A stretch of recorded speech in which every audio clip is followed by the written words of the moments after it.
আসসালামু আলাইকুম ওয়া রাহমাতুল্লাহি ওয়া বারাকাতুহু। গরম থাকতে হবে, তা না হলে আজকে একটু ঠান্ডা পড়ছে মনে হচ্ছে।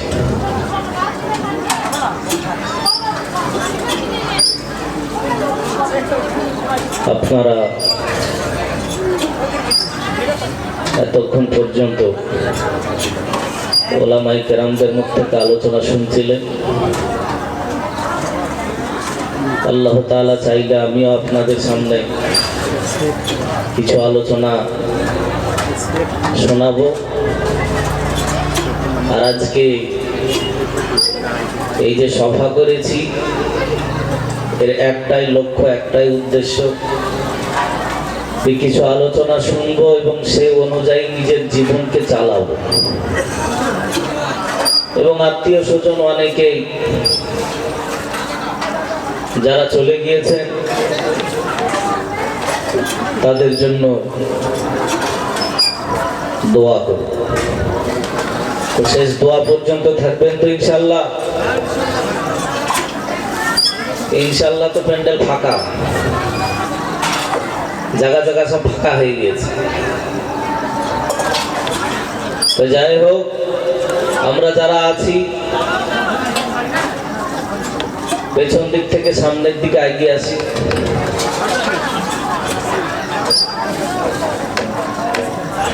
এক জায়গায় জমা হলে খুব ভালো হয়। একটু একটু এগিয়ে আসি, একটু একটু।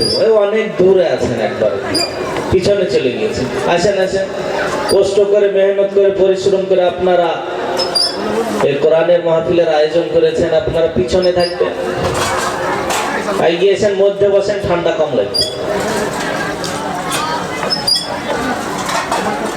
আলহামদুলিল্লাহ নাহমাদুহু ওয়া নাস্তাঈনুহু ওয়া নাস্তাগফিরুহু ওয়া নু'মিনু বিহি ওয়া নাতাওয়াক্কালু আলাইহি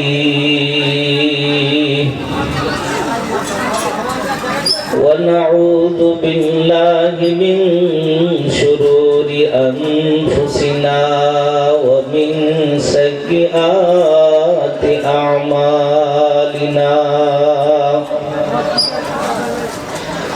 মান ইয়াহদিহিল্লাহু ফালা মুযিল্লা লাহু ওয়া মান ইউদ্লিলহু ফালা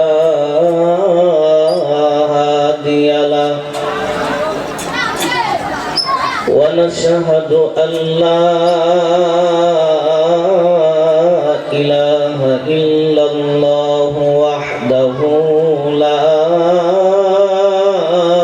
شريك له ونشهد أن سيدنا وسندنا وحبيبنا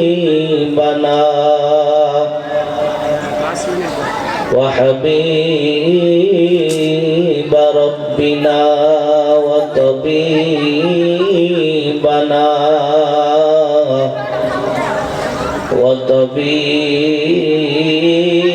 وطبيب قلوبنا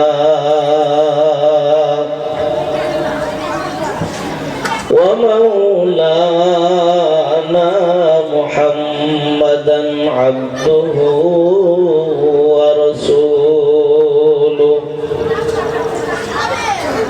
أرسله بالحق بشيرا ونذيرا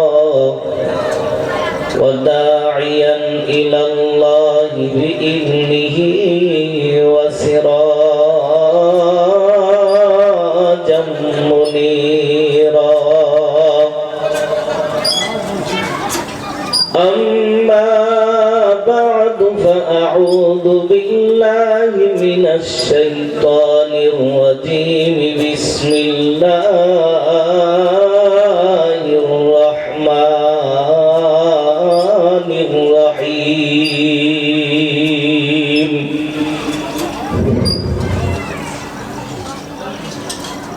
من عمل صالحا من ذكر أو أنثى وهو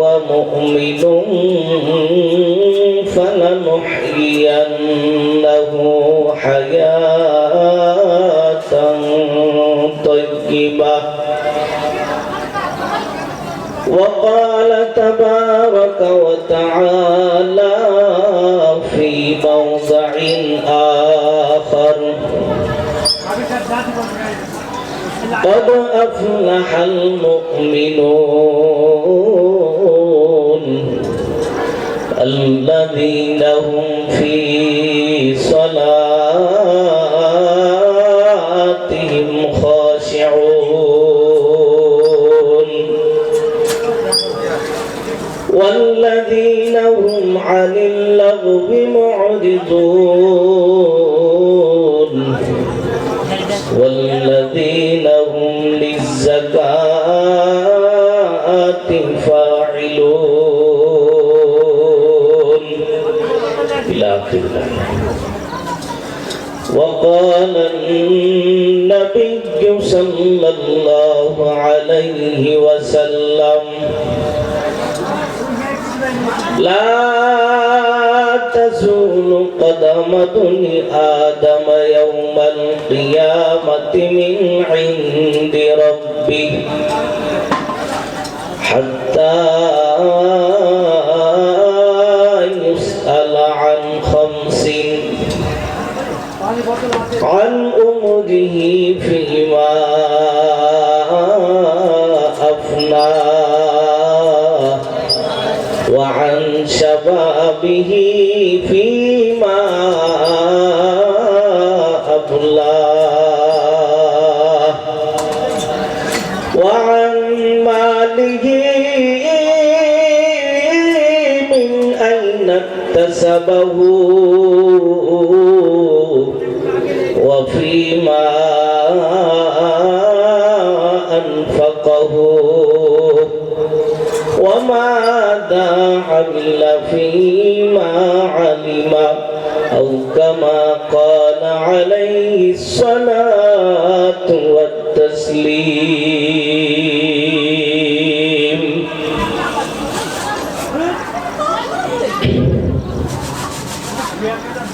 দেখো কেমন ঈমান এনেছেন আমার নবীর সাহাবারা, সেই যুগের সাহাবারা। দেখো কেমন ঈমান এনেছেন আমার নবীর সাহাবারা, সেই যুগের সাহাবারা। হযরত বেলাল এনেছে ঈমান কত কষ্ট করে, মরুভূমির গরম বালুতে তাজা রক্ত ঝরে। হযরত বেলাল এনেছে ঈমান কত কষ্ট করে, মরুভূমির গরম বালুতে তাজা রক্ত ঝরে। তবুও বেলাল ছাড়েনি ঈমান, তবুও বেলাল ছাড়েনি ঈমান, পড়ে কালেমা লা ইলাহা ইল্লাল্লাহ।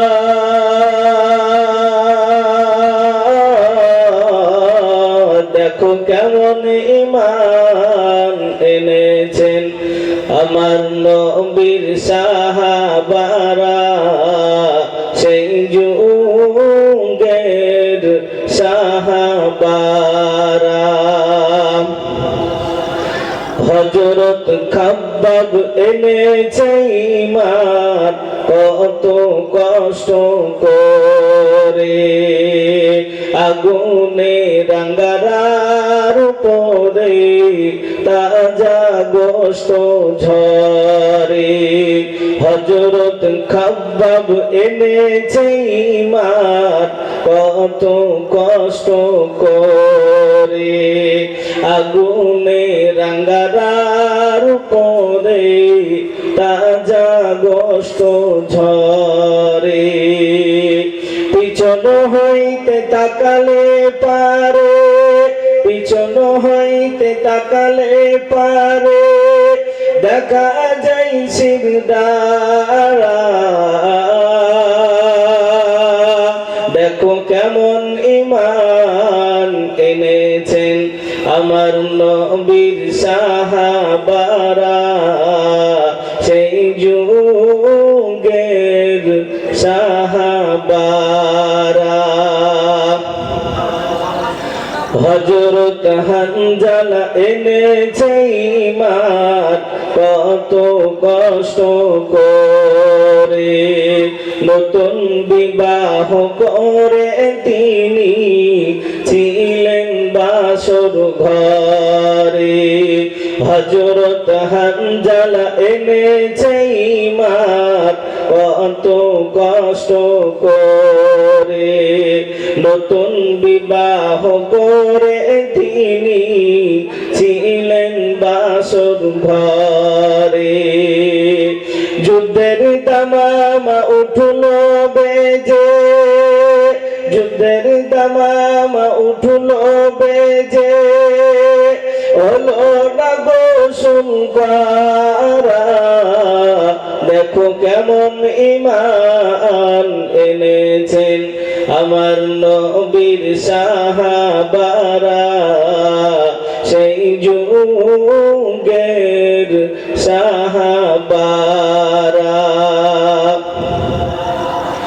হযরত আলী আল্লাহর ওলি থাকতেন কুফা শহরে নামাজ পড়তে যাব বলে ধরবেন জামাত ফজরের হযরত আলী আল্লাহর ওলি থাকতেন কুফা শহরে নামাজ পড়তে যাব বলে ধরবেন জামাত ফজরে পিছন হইতে ইবনে মালজুম পিছন হইতে ইবনে মালজুম মারল গলায় ছোড়া দেখো কেমন ঈমান এনেছেন আমার নবীর সাহাবারা সেই যুগের সাহাবারা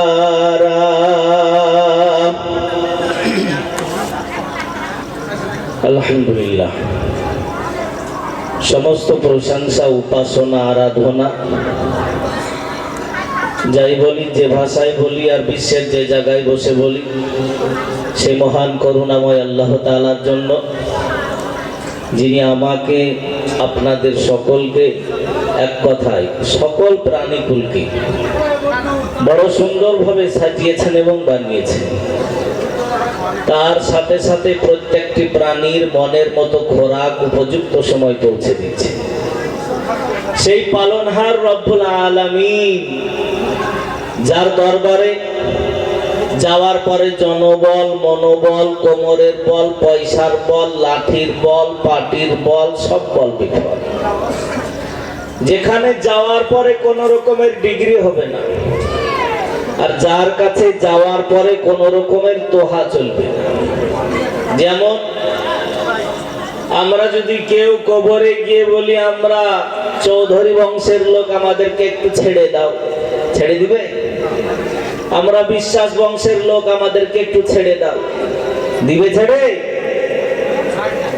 কোনো ছাড় নাই ওখানে আমরা মোল্লা বংশের লোক আমাদেরকে একটু ছেড়ে দাও ওসব কিচ্ছু দেখবে না খা হও মিয়া হও মল্লিক হও পাঠান হও শেখ হও চৌধুরী হও সাইয়েদ হও মাদানি হও আর ফুটনি হও সব ফুটনি ঠান্ডা ওখানে শুধু আমার আপনার আমল দেখবে আমি দুনিয়াতে কতটা মেনে চলেছিলাম সেটা দেখা হবে যে যতটা আল্লাহ তাআলার হুকুমকে দুনিয়াতে মেনে চলতে পারবে তার স্থান সেই জায়গায় পৌঁছাবে আর যদি নিজের মন চাই জীবনকে কাটায় তাহলে কিন্তু কবরে যাওয়ার পরে রেহাই হবে না, ওখানে শুধু পিটাই হবে, ওখানে বাঁচানোর কেউ থাকবে না। সে আল্লাহ যিনি জান্নাতের মালিক, জাহান্নামের মালিক, ইহকালের মালিক, পরকালের মালিক, সব কিছুর তিনি একাই স্রষ্টা। তিনি কে? আরো জোরে সোরে বলেন, তিনি কে? তিনি হলেন আল্লাহ, যার ইচ্ছার বাইরে কিচ্ছু হবে না। সেই আল্লাহ আজকে আমাদের এই পলাশীপাড়া ঠান্ডিপাড়া গ্রামে, এই ঠান্ডিপাড়ায় আমাদেরকে আল্লাহ তাআলা আজকে কোরআনের মাহফিলে আসার, বসার, কিছু বলার এবং শোনার তৌফিক দিয়েছেন। তাই তিনার শুকরিয়া স্বরূপ সকলে একটু জোরে সোরে বলি আলহামদুলিল্লাহ। তারপরে আকা ইনামদার, তাজদার মদিনা, সরওয়ার কায়নাইন, ফখরে দু জাহান, ইমামুল আম্বিয়া, খাতামুন নবিয়্যিন, আশিকুল আরাবিন, রাহমাতুল লিল আলামিন জনাবে মুহাম্মদুর রাসূলুল্লাহ সাল্লাল্লাহু আলাইহি ওয়াসাল্লামের উপরে শত কোটি দরুদ ও সালাম শান্তির দ্বারা বর্ষিত হোক। সকলেই বলি আল্লাহুম্মা সাল্লি আলাইহি, আল্লাহুম্মা বারিক আলাইহি। তারপর আজকের এই জালসার মনোনীত যোগ্যতম নির্বাচিত সভাপতি সাহেব ও আমন্ত্রিত ওলামায়ে কেরামগণ ও আমার সম্মুখে বসে থাকা বৃদ্ধ বাবাজিরা, যুবক ভাইয়েরা, স্নেহের কচিকাচারা, পর্দার আড়ালের অবলা ও সরলা মা ও বোনেদের সকলকে আমার অন্তর থেকে সালাম ও শুভেচ্ছা জানাই। আসসালামু আলাইকুম ওয়া রাহমাতুল্লাহি ওয়া বারাকাতুহু। আজকে যে আমরা এই ঠান্ডার সময় এখানে বসে আছি, লক্ষ্য কিন্তু একটাই, উদ্দেশ্য আমাদের একটাই, যে আমরা কি করে জান্নাতে যেতে পারি। তাই তো নাকি? না অন্য কিছু আছে? যত নামাজ পড়া, রোজা রাখা, দান খায়রাত করা, ভালোভাবে চলা, চোখের হেফাজত করা, অন্তরের হেফাজত করা, কোরআন এবং হাদিস অনুযায়ী নিজের জীবনকে চালানো, মাথায় টুপি পরা, মুখে লম্বা দাড়ি রাখা, এই এত যত সব পরিশ্রম, মেহনত যাই হোক না কেন, আমাদের উদ্দেশ্য একটাই, যে মরার সাথে সাথে আমরা যেন জান্নাতে যেতে পারি, আমরা যেন কবরে গিয়ে আরামের সঙ্গে থাকতে পারি। এই দুনিয়ার কষ্ট ক্লেশ সব ভুলে যাব যদি আমরা জান্নাতে যেতে পারি, সব সার্থক হবে। আর যদি জান্নাতেই যদি না যেতে পারি, তাহলে আমাদের সব বেকার, সব বিফলে চলে যাবে। এই সংসারের জন্য এত হাড় ভাঙা পরিশ্রম করা সব বেকার হয়ে যাবে। গত বছর এখানে জলসা হয়েছিল নাকি? হয়েছিল? তো যাই হোক, আশপাশে হয়তো হয়েছে, অনেকেই তারা আশপাশের জালসাতে হয়তো সেখানে গিয়েছিল, আজকে তারা কিন্তু আজকে নাই, তারা গোরস্থানে চলে গিয়েছে। না এরকম? গত রমজানে অনেকেই ছিল, আজকে তারা গোরস্থানে চলে গিয়েছে। তো জানা নাই আবার আগামীতে আমরা বেঁচে থাকবো কি থাকবো না, এটা আমাদের গ্যারান্টি নাই। আল্লাহ তাআলা যেন আমাদের সকলকে, এই যে আমরা বসেছি, সকলের বসাকে কবুল করুন। সকলে বলে আল্লাহুম্মা আমিন। আল্লাহ তাআলার কাছে দুনিয়ার মধ্যে সব চাইতে পছন্দনীয় জায়গা সেটা কোন জায়গা বলেন তো? সেটা হলো মসজিদ। সব থেকে পছন্দনীয় প্রিয় জায়গা সেটা হলো মসজিদ। আর সব থেকে অপ্রিয়, অপছন্দনীয় জায়গা কোনটা? বাজার। বাজারে যাওয়া মানে যত রকমের চিন্তা ভাবনা, খারাপ ভালো সব রকম মাথায় এসে একদম গ্যাঞ্জাম লেগে গেছে। আপনি মসজিদে যান, একটু ঠান্ডা পাবেন, কোন রকমের জোর ঝামেলা কিচ্ছু নাই। কিন্তু বাজারে যান, আপনার ব্রেন ঠিক থাকবে না। তাই তো রাসূল করিম সাল্লাল্লাহু আলাইহি ওয়াসাল্লাম বলেন, وعن ابي هريره رضي الله تعالى عنه قال قال رسول الله صلى الله عليه وسلم احب البلاد الى الله تعالى مساجدها وابغض البلاد الى الله اسواقها। রাসূল করিম সাল্লাল্লাহু আলাইহি ওয়াসাল্লাম বলেন, দুনিয়ার মধ্যে যত জায়গা রয়েছে, দুনিয়ার মধ্যে যত জায়গা রয়েছে, সব থেকে পছন্দনীয় জায়গা, আল্লাহ তাআলার কাছে প্রিয়তম জায়গা, সেটা হলো আহাব্বুল বিলাদি ইলাল্লাহি তাআলা মাসাজিদুহা। সে সেটা হলো মসজিদ। আর দুনিয়ার মধ্যে যত জায়গা রয়েছে সব থেকে অপছন্দনীয় অপ্রিয় জায়গা সেটা হলো বাজার। আজকে আমাদের মধ্যে যদি খেয়াল করে দেখি, আমাদের মধ্যে কেউ হয়তো যদি মসজিদে যায়, যদি আমার বাড়িতে গিয়ে যদি সালাম দিয়ে জিজ্ঞাসা করা হয় চাচা কোথায় গিয়েছে, বাড়ি থেকে বলবে মসজিদে গিয়েছে। কখন ফিরে আসবে? বলবে এই তো মসজিদে গেল, ইমাম সাহেব নামাজ পড়াবে, নামাজ পড়ানোর সাথে সাথে বাড়ি চলে আসবে। কারণ বাড়ির মহিলারাও জানে মসজিদে বেশিক্ষণ থাকে না। আর যদি সেই চাচা বাজারের দিকে যায় আর বাড়িতে যদি জিজ্ঞাসা করা হয় কোথায় গিয়েছে আব্দুল গফুর চাচা, যদি বলে যে বাজারে গিয়েছে, যদি জিজ্ঞাসা করে কখন ফিরে আসবে, বাড়ির মহিলারা পর্যন্ত বলতে পারে না। কারণ বাজারে গিয়েছে, বাজারে যাওয়ার পরে সেখানে চা খাবে, সেখানে পান খাবে, সেখানে অন্যান্য যত রকমের খবর দেখবে, যত রকমের খেলাধুলা দেখার পর রাত্রি 10টাও বাজতে পারে, রাত্রি 11টাও বাজতে পারে, রাত্রি 12টাও বাজতে পারে। কারণ জানে বাজারে যাওয়ার পর কখন ফিরে আসে এটা মহিলারাও বাড়ির কেউ জানে না। কিন্তু সাহাবায়ে কেরামদের জামানায় কোন সাহাবা যদি মসজিদে যেতেন, সাথে সাথে যদি বাড়িতে জিজ্ঞাসা করা হতো কখন ফিরে আসবে, তিনারা বলতেন মসজিদে গিয়েছে, কখন ফিরে আসবে বলতে পারবো না। কারণ মসজিদ সেটা হলো ইবাদতের জায়গা, সেটা হলো কোরআন তিলাওয়াতের জায়গা, সেটা হলো তাসবিহ পাঠ করার জায়গা, সেটা হলো জান্নাতের বাগান। সেখানে যাওয়ার পর সেখানে কখন ফিরে আসবে সেখান থেকে বলতে পারবো না।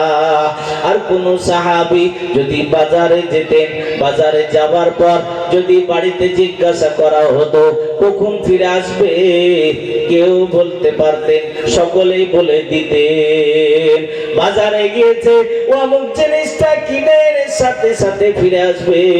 ইনারা জানতেন আমাদের স্বামী বা আমাদের বাড়ির লোক বাজারে বেশি সময় কাটাতে চাই না।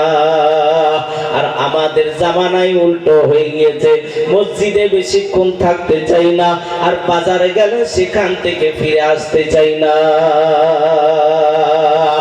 আপনাদের আমি বলি মসজিদে গেলে কি লাভ হবে? মসজিদকে যদি আঁকড়ে ধরেন কি পুরস্কার পাবেন?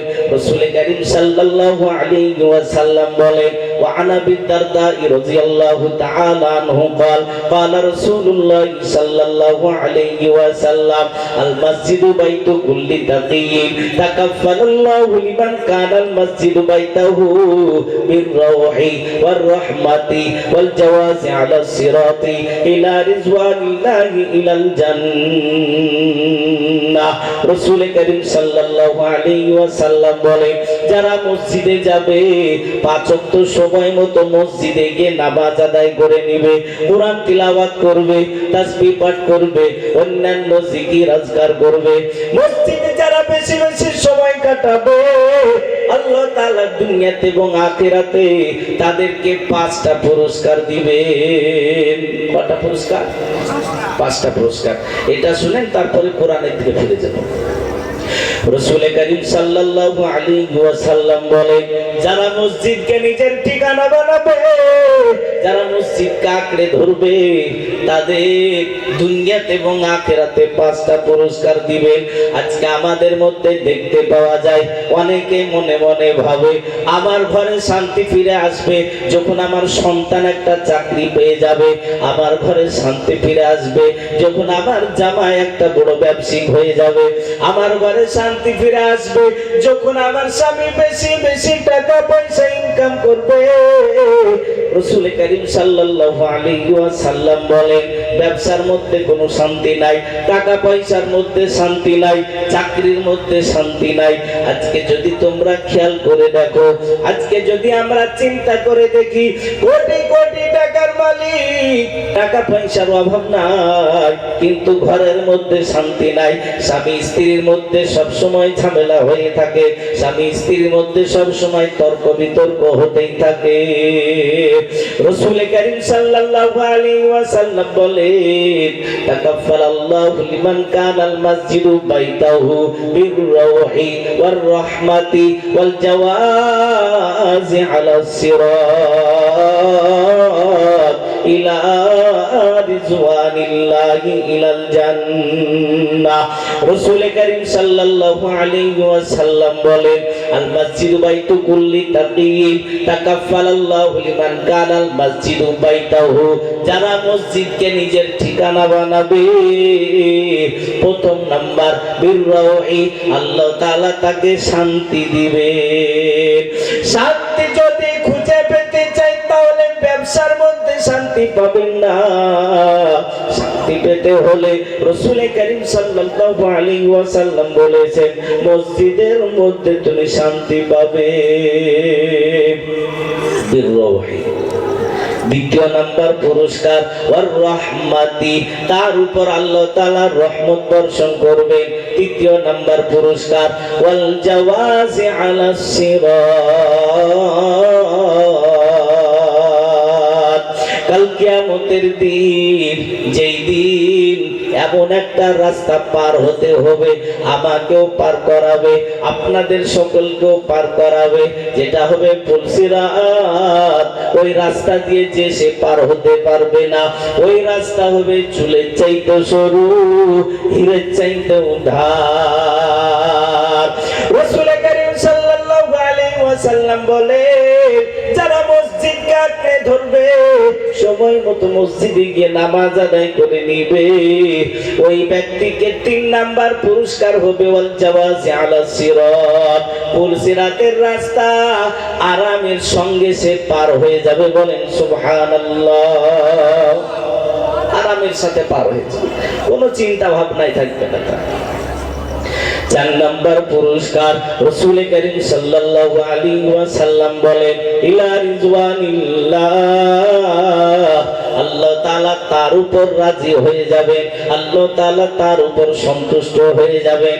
আজকে আমাদের মধ্যে দেখতে পাওয়া যায়, কোন মেম্বার যদি আমার উপর সন্তুষ্ট থাকে, কোন প্রধান যদি আমার উপর সন্তুষ্ট থাকে, কোন এমএলএ যদি আমার উপর সন্তুষ্ট থাকে, তাহলে দেখবেন আমার বুকটা চওড়া হয়ে যায়, অন্যায় কাজ করতে কোনো ভয় হয় না। কিন্তু মনে রাখবেন, ইলা রিজওয়ানিল্লাহ, যার উপর আল্লাহ তাআলা সন্তুষ্ট হয়ে যাবে, আল্লাহ তাআলা রাজি হয়ে যাবে, তার আবার কিসের ভয়? 4 নাম্বার পুরস্কার রাসূল কারীম সাল্লাল্লাহু আলাইহি ওয়াসাল্লাম বলেন, ইলা রিজওয়ানিল্লাহ, তার উপর আল্লাহ তাআলা রাজি হয়ে যাবে, তার উপর আল্লাহ তাআলা স্বয়ং সন্তুষ্ট হয়ে যাবেন, বলেন সুবহানাল্লাহ।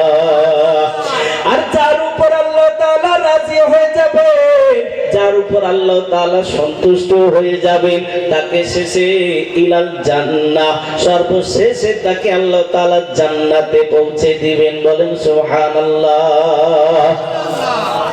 জান্নাতে পৌঁছে দিবেন। আচ্ছা, জান্নাতে কে কে যেতে চায় একটু হাত তুলিতে দেখি। হাত তুলেন তো, এই ঠান্ডার সময় আল্লাহ তাআলাকে দেখা। আপনি কি ব্যাপার, জান্নাতে যাবেন না নাকি? আরে বাবা, যাবে, তবে পেছন পেছন। আল্লাহ তাআলা যেন আমাদের সকলকে জান্নাতুল ফিরদাউস নসিব করুন, সকলে বলে আল্লাহুম্মা আমিন। জান্নাতে যেতে গেলে জান্নাতিওয়ালা কাজ করতে হবে, তাই তো নাকি? এবার তো মেন নসিহতের দিকে যাব। জান্নাতে যেতে গেলে জান্নাতিওয়ালা কাজ করতে হবে। কি কি কাজ করলে জান্নাতে যেতে পারবো? সংক্ষেপে আল্লাহ তাআলা কোরআনে কারীমের মধ্যে বলেন, قد أفلح المؤمنون الذين هم في صلاتهم خاشعون والذين هم عن اللغو معرضون ওয়াল্লাযীনা হুম লিয-যাকাতি ফাঈলুন ওয়াল্লাযীনা হুম লিফুরূজিহিম হাফিজুন ইল্লা আলা أزواجهم أو ما ملكت أيمانهم فإنهم غير ملومين فمن ابتغى وراء ذلك فأولئك هم العادون আল্লাহ তাআলা কোরআনে কারীমের মধ্যে বলেন, কেউ যদি জান্নাতুল ফিরদাউসের হকদার হতে চাও, কেউ যদি জান্নাতুল ফিরদাউসে যেতে চাও, তাহলে 7টা কাজ করতে হবে। 7টা কাজ করতে পারলে জান্নাতুল ফিরদাউসের হকদার বনে যাবে। বলেন সুবহানাল্লাহ। কটা কাজ করতে হবে? পুরুষ হোক বা মহিলা, দুই দিকে ইশারা করে বলবো। পুরুষ হোক অথবা মহিলা, যারাই 7টা কাজ করবে, 18 পারার একদম প্রথম পৃষ্ঠাতে সূরা মুমিনুনে আল্লাহ তাআলা বলেছেন যে এই 7টা গুণ যাদের মধ্যে থেকে যাবে তারা জান্নাতুল ফিরদাউসের হকদার বনে যাবে। বলেন সুবহানাল্লাহ। এই 7টা কাজ শুনবো তো? শোনার পর আমল করার চেষ্টা করবো তো ইনশাআল্লাহ? ইনশাআল্লাহ। আল্লাহ তাআলা যেন আমাদের সকলকে কবুল করুন। সকল বলে আল্লাহুম্মা আমিন।